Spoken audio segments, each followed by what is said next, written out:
دنیا میں عذاب آتا ہے مسلمانوں پر.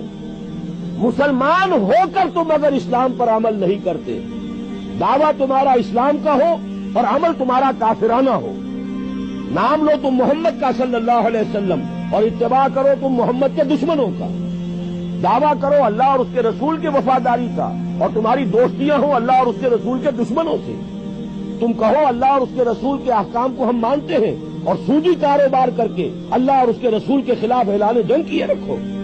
اصل عذاب دنیا میں مسلمانوں پر آتا ہے کہ تم نام لیتے ہو ہمارا اور عمل تمہارے خلاف ہے. لما تقولون ما لا تفعلون کبر مقتا عند اللہ ان تقولوا ما لا تفعلون. کیوں کہتے ہو جو کرتے نہیں ہو؟ اللہ کے غضب کو اور اللہ کے غیظ کو اور غصے کو بھڑکانے والی ہے یہ بات کہ تم کہو جو کرتے نہیں.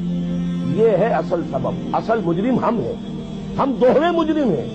ہم ہیں کہ جو ہر روز کہتے ہیں ایاک نعبد و ایاک نستعین اور پھر اس دن میں 50 مرتبہ اللہ کا حکم توڑ رہے ہیں. پوری زندگی ہماری گزر رہی ہے. 5 وقتہ نمازی زیادہ بڑا مجرم ہے اس وقت، اس لیے کہ وہ 23-24 مرتبہ 25 مرتبہ 27 مرتبہ دہراتا ہے ایاک نعبد و ایاک نستعین اور پھر باہر نکل کر جو کام کرتا ہے وہ اس کے خلاف.